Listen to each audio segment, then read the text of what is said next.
All right, we're gonna have a lot of fun with this one. This is gonna be a great film for people to go and check out. It's called iDOROTHY. It's a short. I just saw it and I was like, whoa, hang on a second here. There's so much to process and so much going on. It's for the Crazy 8 Gala, which is coming up. So Amanda and Luvia, welcome to the show. Thank you. Thanks for having us.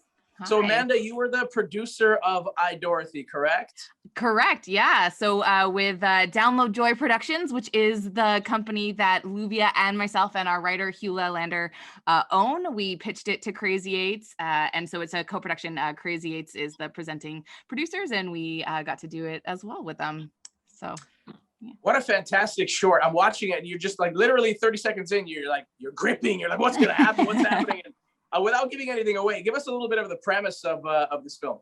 Yeah, sure. I'll jump in. So iDOROTHY is about a grieving widower who uploads his dead wife's memories into this biosynthetic replica.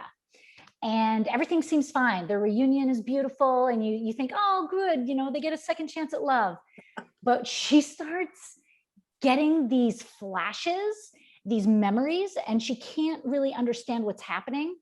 But when she gets all of them, she finds out a terrifying truth. And that's all I'll say.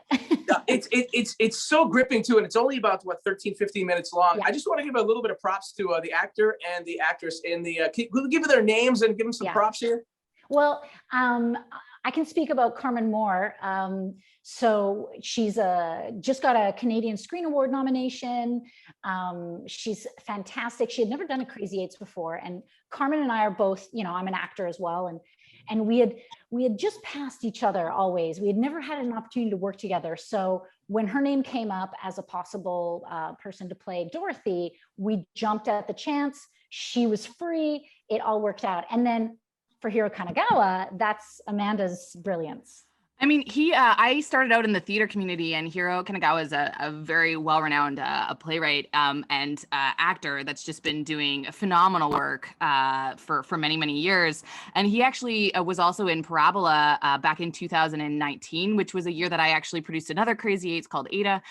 So I'd been very familiar with his work, and he's so supportive of the independent film community. And we actually pitched this project to a few different entities to try to get it made. And it was basically a year ago where we're like, who would be great for this role is Hiro. And so we attached him to the project before it even sort of existed. And then when we finally got picked up for Crazy Eights, we reached out to him again, and he was like, yes, I'm in. And basically within a couple hours was signed on to come on this journey with us. So he's fantastic and does such a good job elevating the story for us. So. Both of those two had such a warm presence the minute you see them, and then all of a sudden you see what's going on, and they pulled it off really well. And Luvia, your characters, I don't want to give anything away, but you see and you start thinking in your mind when you're watching this, going, there is a bit of a past that we have to put two and two together here and figure out what's happening. Yep. It's just a really neat scenario to launch yourself into and kind of see how it plays out. Well, and thanks for noticing that. When you have a short film, you have such a short time to get the audience to care. And if the actors aren't fully dropped in and committed, it's just like, I'm going to flip the channel. So casting is literally everything. Obviously it takes a village, but it's all no pressure to the actors, right? But it's really up to them to take everything that we're doing and drop it in and make people care. The film is called iDOROTHY, and both of you two, from what I hear, Amanda and Luvia, you two have Okanagan roots. Can we expound on that a little bit? Yeah, you go first, Amanda.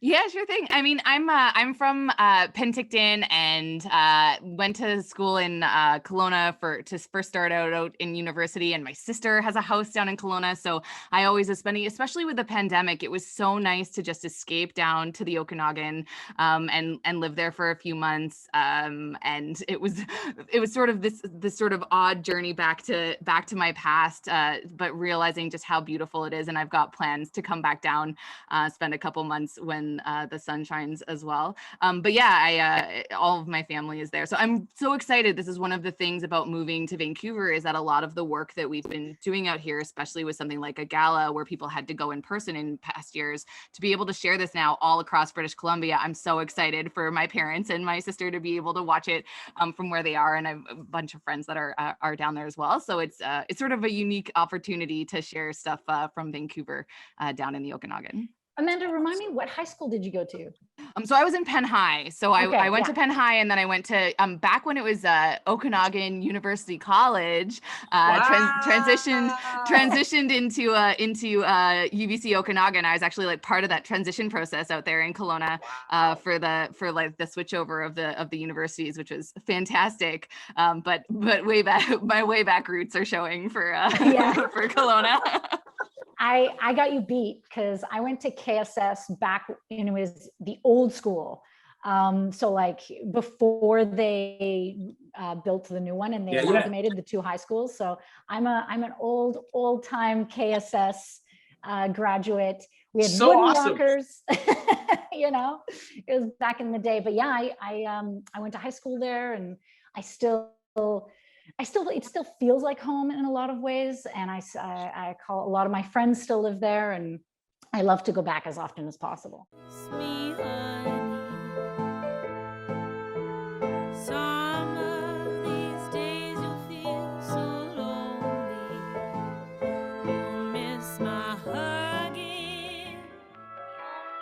What happened here?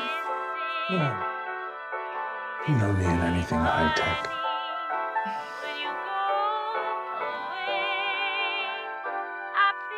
So you still haven't learned how to wash a dish?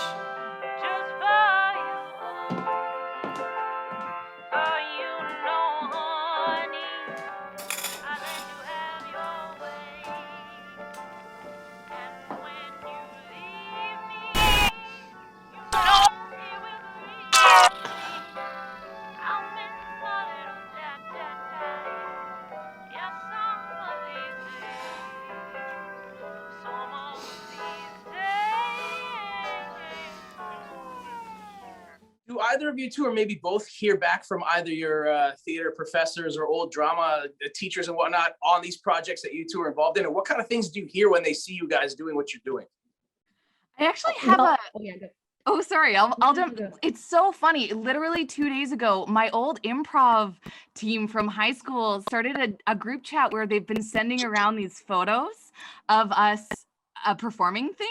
And so it's just these crazy high school photos and these conversations back and forth about all of the cool things that everybody's doing now. But I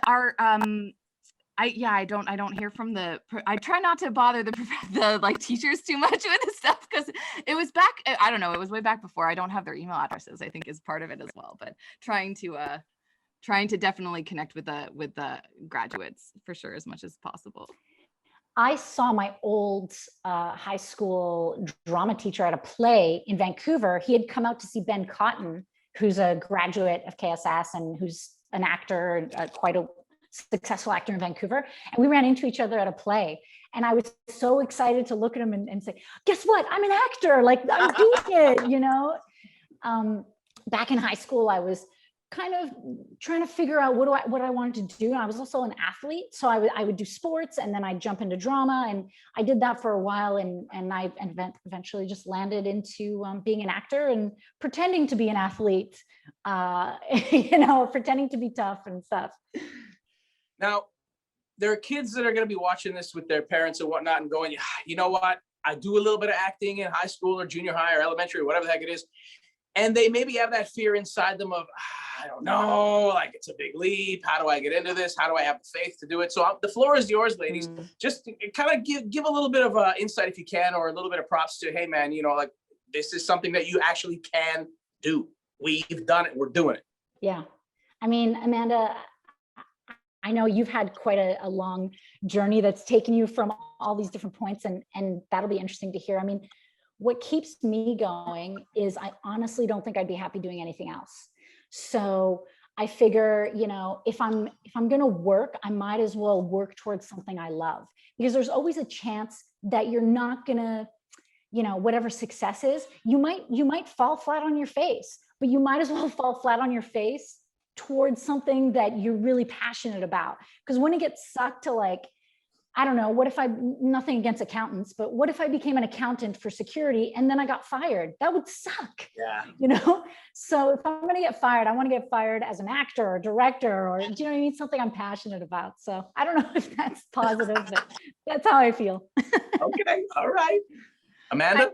I mean, definitely for me too. I always had this producer bug, and I didn't even know what it was back when I was in high school and elementary school. I remember putting on plays for my elementary school classroom where I made all my friends dress up like the Archie comics characters. I didn't realize that that was producing, but that's what it was. And I mean, my elementary school teachers will recall I made us do like ballet performances for assemblies and all sorts of stuff. So I feel like when you have that bug when you're younger, it's hard. I didn't realize that you could be a producer. I didn't realize that that was something that you could do. So I think now that the internet exists and people can see that there are people doing things all over the place and that there's tangible ways to get it, if you keep doing what you love and you just do it enough with enough passion, I feel like the opportunity will present itself for you. And it took me a long time. It took me many years of going through doing political science in university to finally realize, hey, there's an intersection between political science and theater, and I could just study that and do that for a career. And then theater found my way into digital media and into film. So I think if you just look for the opportunities, they'll be there. And especially now, one of the odd opportunities by this new normal is the digitization of many things and the ability to connect. I literally just did a workshop this weekend where people were talking about voice acting and how voice acting is becoming so accessible, because if you have a good enough setup and a microphone and the passion and dedication to just go after it, that there are possibilities for anybody from anywhere. And I think that that's one of the biggest things is when I was in the Okanagan, I always felt like I needed to move out to Vancouver because that's where the opportunities were. And now I know a lot of people that are staying in the Okanagan because the opportunities are coming to them there. And that they're building these communities of professional actors and of people that are doing projects. So it's not even like you have to look and aspire to go to a big city anymore, that you can make those opportunities for yourself. And specifically, I know even the Telefilm micro budget program, recently, one of the Okanagan film centers became a nominating body. So they specifically are looking, these big Canadian organizations are specifically looking for talent in the Okanagan and in all of these smaller towns to be like, hey, tell us your story, show us what you got, and bring it forward. So, you know, if there's people out there in the Okanagan that want to make films, there's actually tangible opportunities to get $100,000 to make your project. And I think that's really great. You know, it's incredible to know that you can get the grants and stuff and make it happen. Like, okay, we have some help now to do this kind of thing. I would add one thing. You are what you do, so do what you love. I like it. That's I love the soundbite. Honestly, thank you guys so much. Before we go, I just want to know again, when is the gala? And tell me a little bit, give me a 2-line on iDOROTHY and why we should check it out when we have the opportunity, those who are watching this right now. Amanda, do you want to throw to it? I'll do that. So the Crazy 8s Gala is screening online May 1st. So if you follow Crazy 8s on social media, they're posting about it all over the place. So Crazy 8s Films is the handle. You can find all the information and all the links to everything that you need. And then the iDOROTHY soundbite, I'll give over to Luvia. iDOROTHY is a film for people who are looking for inspiration. Sorry, let me restart that. Okay. I made iDOROTHY for anyone who feels like they might want to make changes in their lives, but they're afraid to do it. And that's certainly what happens to our two heroes in this movie. One of them makes a change and survives, and the other one does not. And that's all I'll say. Dun, dun, dun. iDOROTHY, check it out. Luvia and Amanda, thank you so much, the producer and the director of the film. We wish you the most success. And please, let's do this again sometime, okay? That'd be great. Sounds great. Thank you so much for having us.